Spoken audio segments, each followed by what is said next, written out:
Got me falling right back.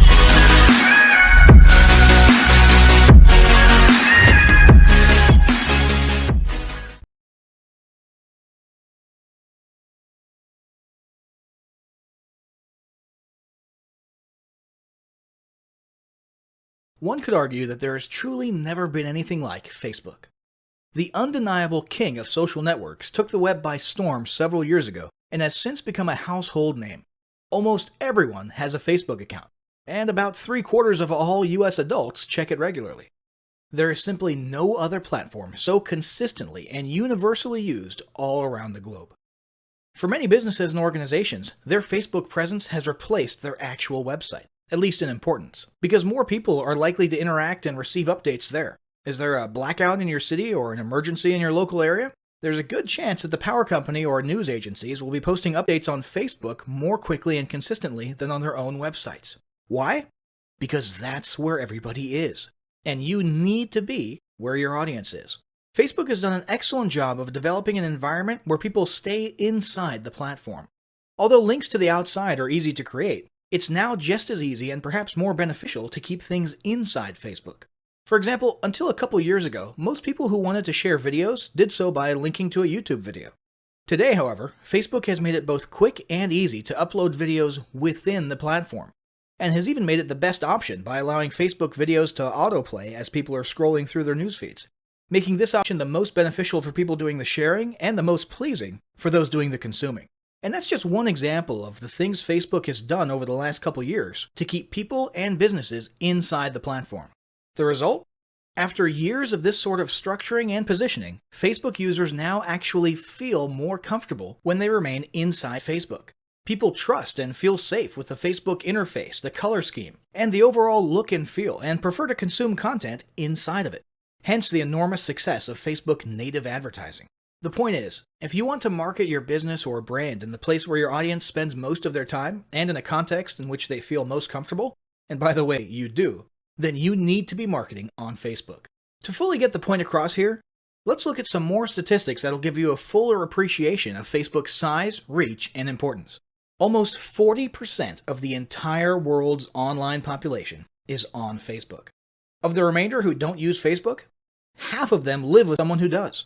There are currently almost 1.8 billion monthly active users, and that's growing by 500,000 new users per day. Almost 1.2 billion daily logins occur, and 6 new profiles are created every second. More than 1 million hours of video viewing takes place on Facebook. Over 250 billion images have been uploaded, which boils down to about 350 million images per day. And just in case you were wondering about the level of engagement, Facebook users generate 4 million likes, 510,000 comments, and 293,000 status updates per minute.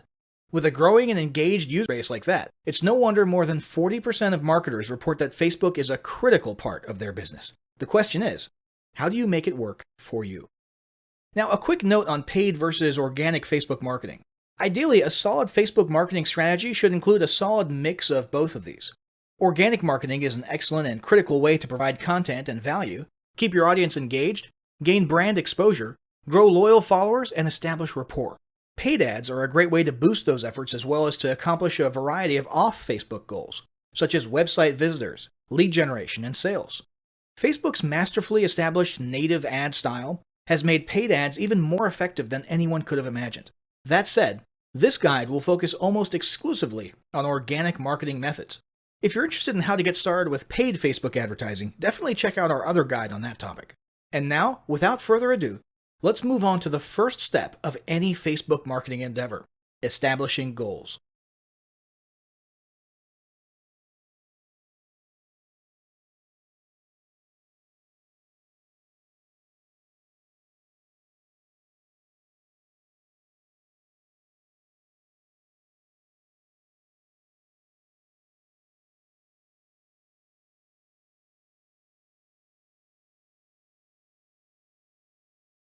Establishing marketing goals is critical to the success of your Facebook marketing. Countless entrepreneurs and businesses have set up a Facebook presence, made a few posts, and then let it sit untouched for months or even years.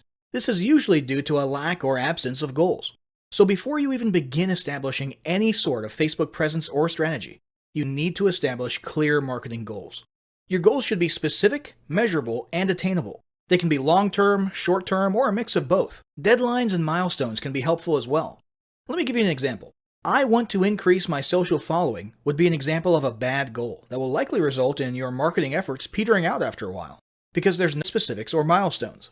On the other hand, I want to gain 1,000 likes by Christmas is an example of a good goal. It's specific, measurable, and certainly attainable. Below are some examples of the various goal categories you might be interested in for your business. First up, there's traffic to website, which usually means sales, leads, or content marketing. Probably one of the most popular goals of Facebook marketing is to funnel your Facebook traffic back to your own web properties. After all, most businesses don't do business on Facebook. You're leveraging Facebook to obtain traffic and convert that traffic into brand followers, leads, prospects, and customers. So maybe your goal is to get people to a landing page with a free offer where they can subscribe to your list and become a lead. Maybe they're being sent to a sales page or an e-commerce store. Maybe you just want to do some content marketing and send them to your blog. Whatever the case, the end goal for a lot of businesses will likely be bringing Facebook traffic away from Facebook and over to their own web properties.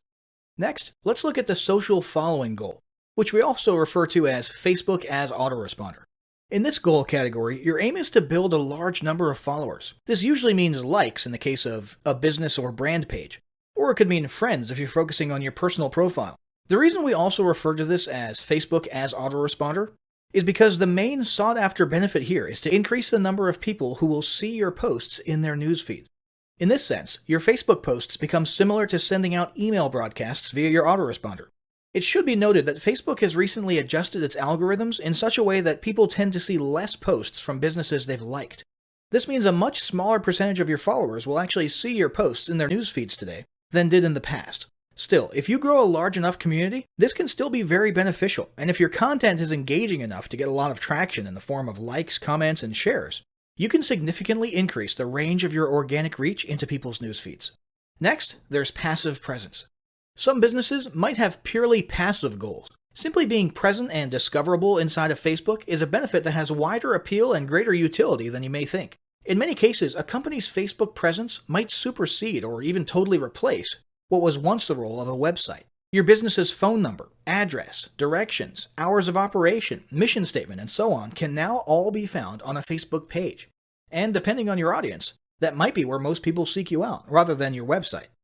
The ease of posting announcements, updates, photos, and other content without relying on a web developer or having to use a web building platform also makes Facebook pages an attractive alternative to the traditional website model. This same approach can also be used for events, communities, and brands. Next, let's talk about brand awareness. Another goal that's less thought about might be spreading brand awareness and recognition.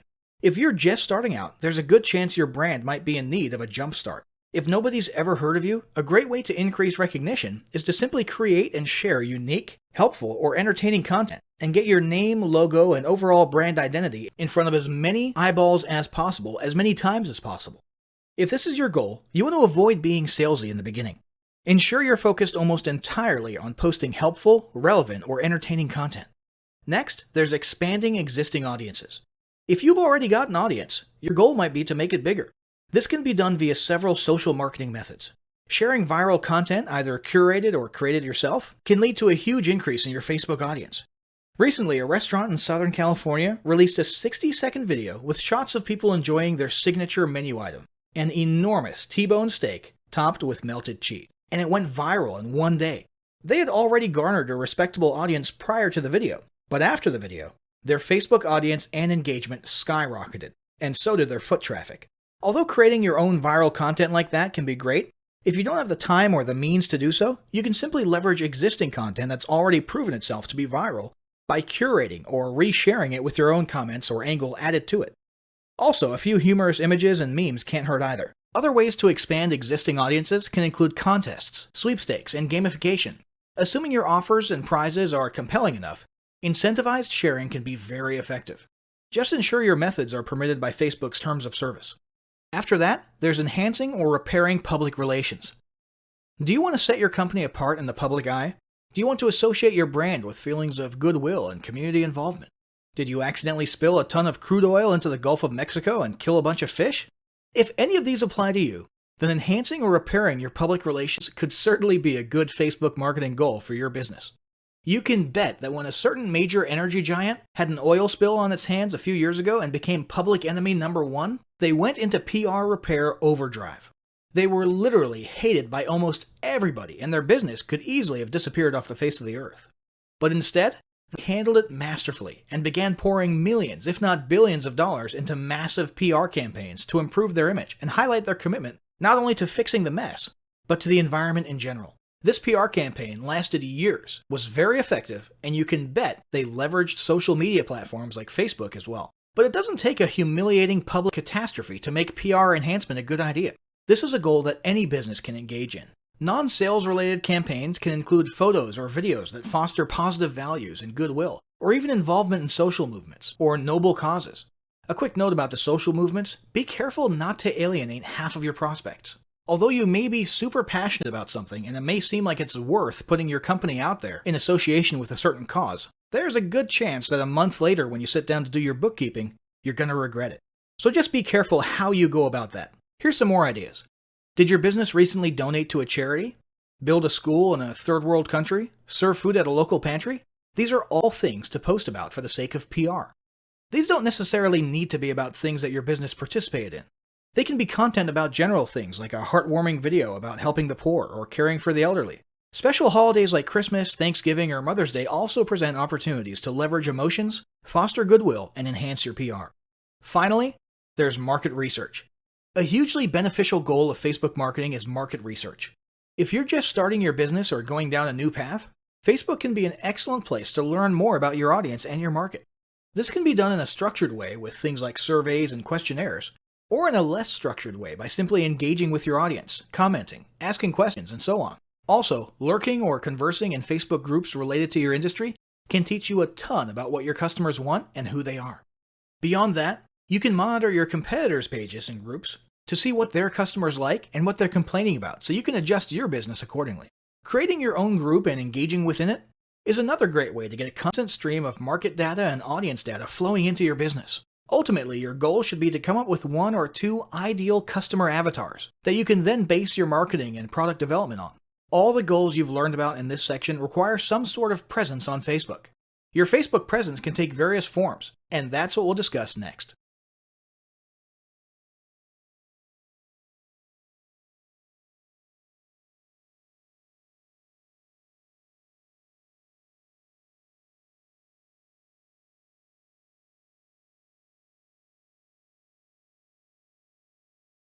In order to reach your audience, gain followers, conduct market research, or accomplish any goals at all, you'll need to establish a presence on Facebook.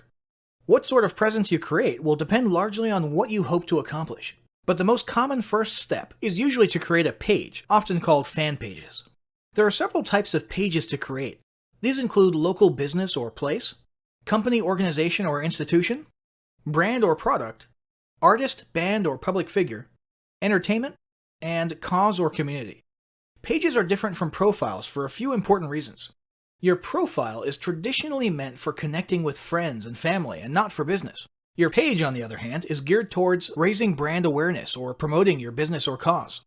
With pages, you can run paid advertisements, create special offers, analyze data and reports, gain likes and followers, and much more. Pages should be understood as a social avenue for you to build your relationships with prospects, customers, and clients. Finally, business pages are kept completely separate from your personal profile and bear no public connection to you unless you choose to reveal such a connection. Let's talk about building your pages. When you first start the page creation process, and you can simply go to facebook.com/pages/create, you'll be prompted to choose one of the page types listed above. This should be relatively obvious. There is some disagreement about whether online businesses should choose company/organization or brand/product. In most cases, for online businesses, it's the latter, but it entirely depends on your business.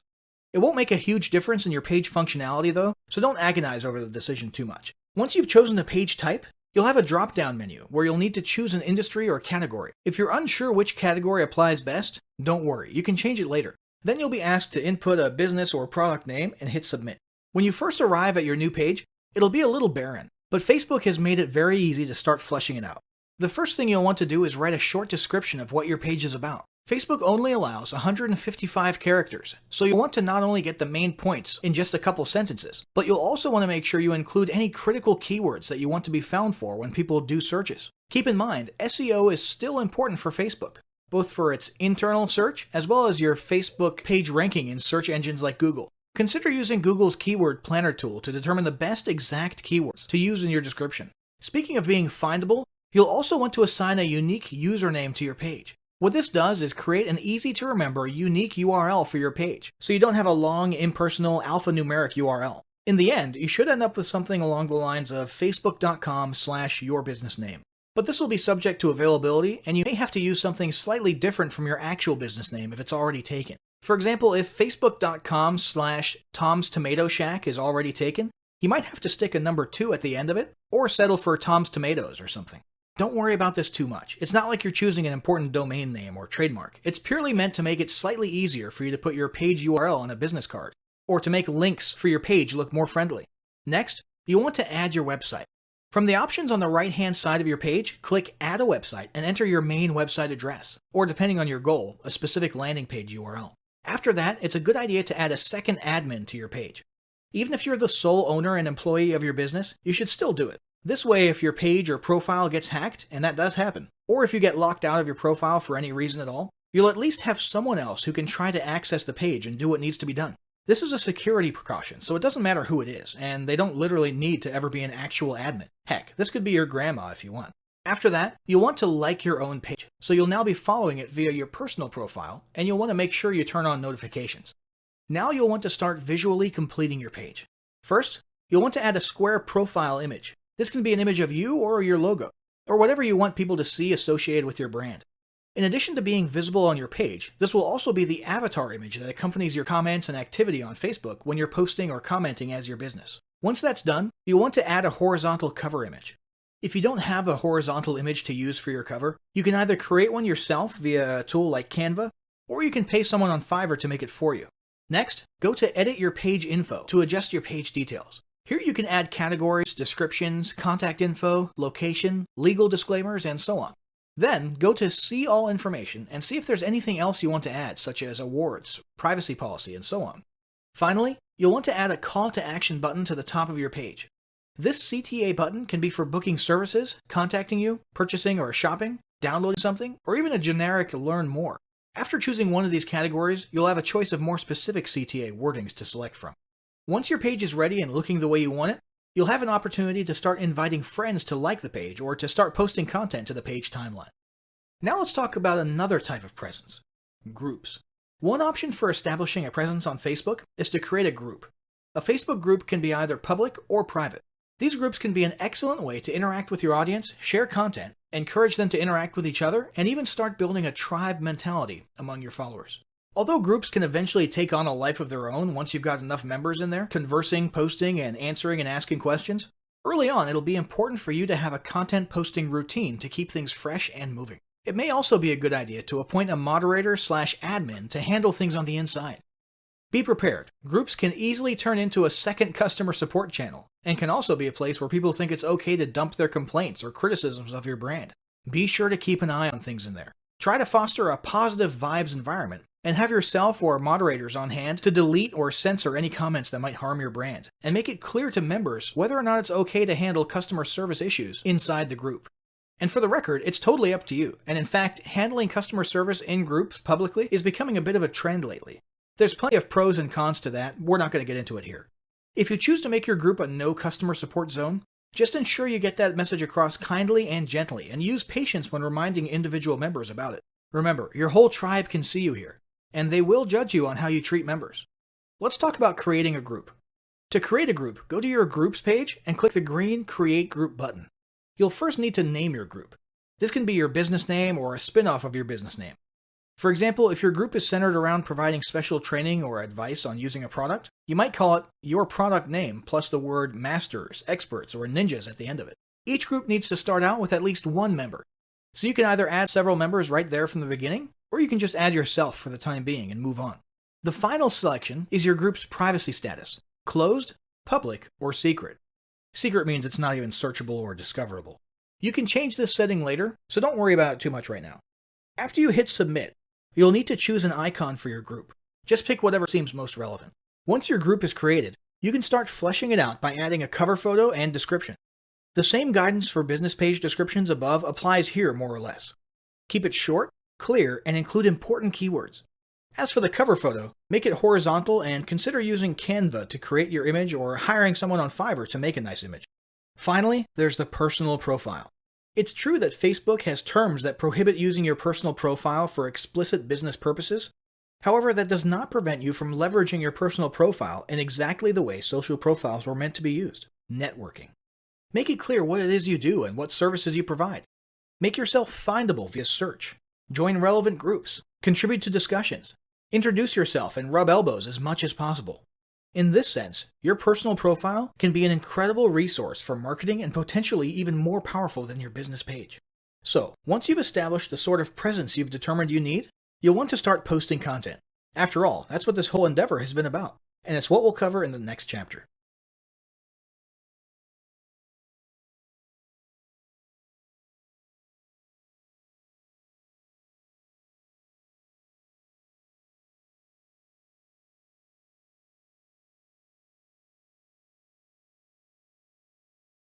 Now that you've got your presence established, it's time to start cranking out some quality organic marketing content. Let's look at some of the types of content you can create, curate, and leverage in your Facebook marketing. First, let's talk about basic posts. So much emphasis has been placed on visual media like photos, memes, and videos in recent years that many people have forgotten the power of good old-fashioned text. A basic textual post can accomplish a lot, and in fact, can actually stand out a lot in today's news feeds that are often filled with non-stop cliché viral images and videos. A standard textual post can be an excellent pattern interrupt in these cases. A textual post, whether it be from your personal profile, a business page, or a group, can be about anything you want. It might be a piece of content in and of itself, like an informative blog post. It could be a link back to some other content elsewhere, such as your blog or website or your YouTube channel. Other great ideas for content are questions, stories, and jokes. These can be great for boosting engagement and getting conversations started. A newer feature worth mentioning is the ability to make your textual posts appear as bold text on a large colored background.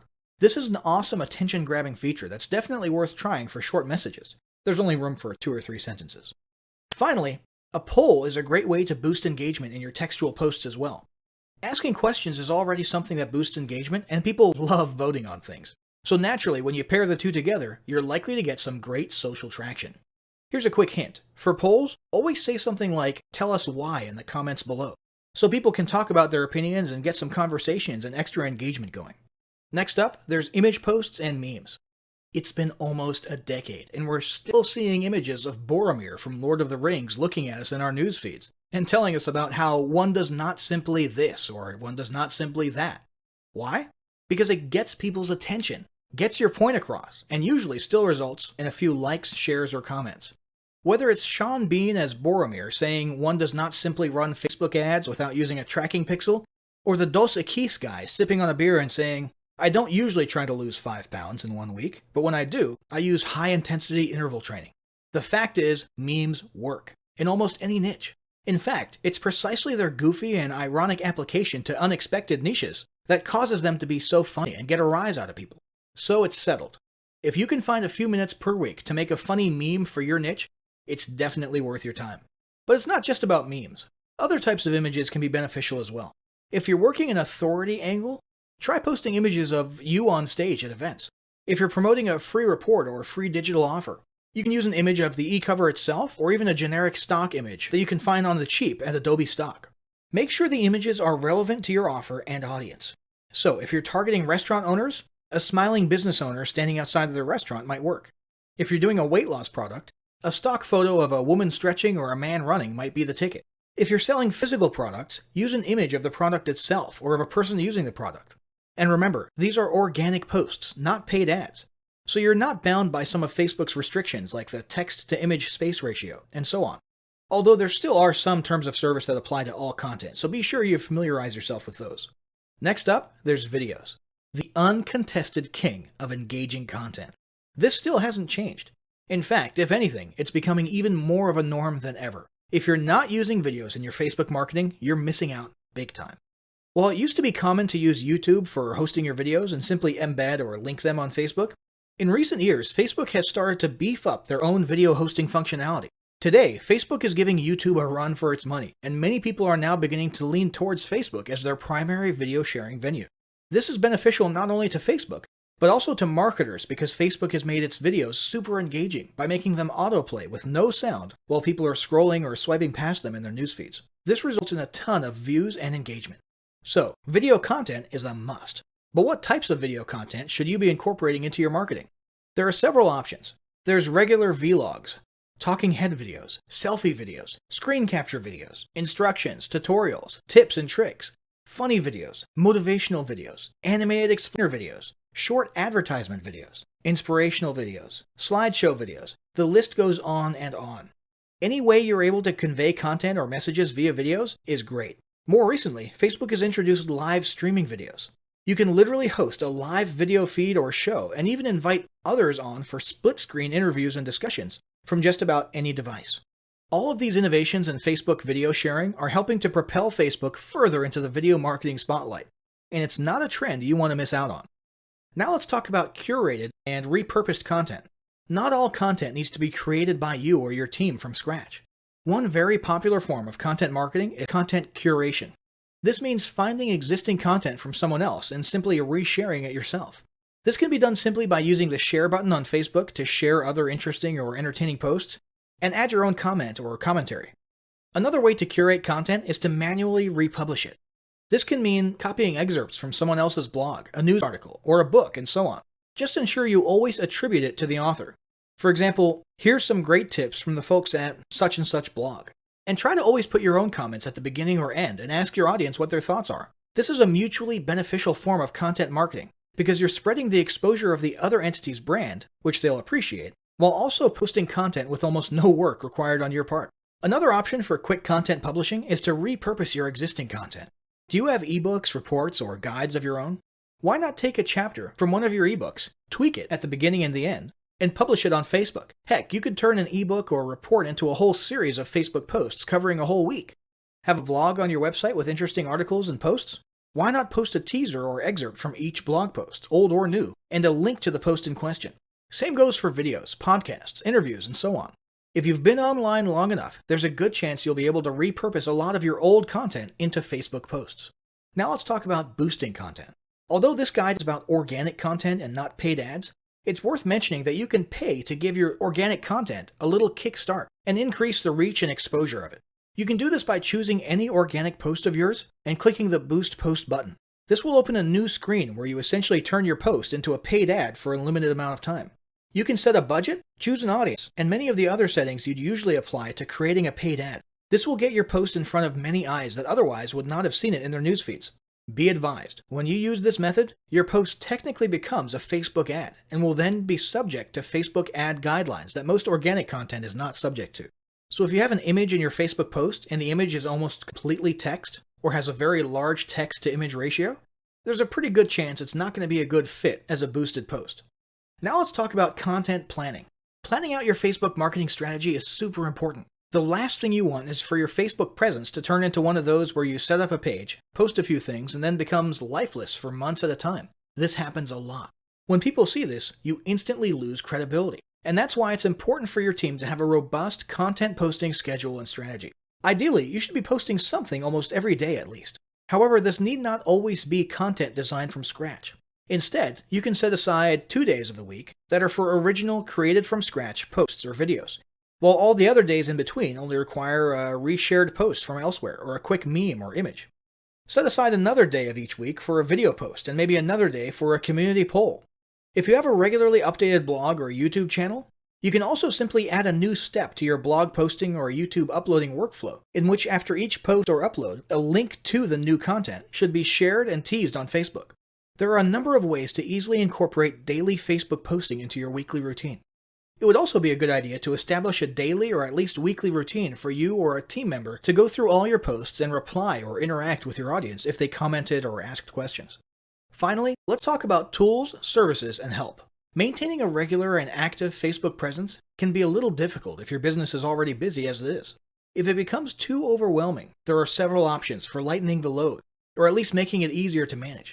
First off, there's tools like Hootsuite and OnlyWire that make social media posting, scheduling, and planning much easier. If you'd like to have your content created for you, there are a handful of paid third-party services out there that will literally create and post content for you on a daily basis. $99 Social would be one example of this. You'd simply fill out a profile of what type of content you want and what industry or niche you're in, and let them take care of the rest. Finally, it might be worth it to hire a new team member specifically to handle your social media marketing, or delegate the responsibility to an existing team member who has time available to do it. This individual would be in charge of posting, commenting, replying, moderating, and so on. So, Facebook marketing is clearly an incredibly valuable and arguably critical part of any online business today. As you've learned in this guide, it can be a lot easier to establish a Facebook marketing strategy and routine than you may have previously thought. But none of it will count for anything if you don't start applying what you've learned right away. To that end, start implementing the steps of the following battle plan today. Step 1. Establish your marketing goals. Step 2. Determine what type of presence best fits your goals and create it right away. Step 3. Draft up a plan with your team for daily content posting and delegate the responsibility to one person. Alternatively, if you're a lone wolf, consider using the above-mentioned tools or services to lighten the load.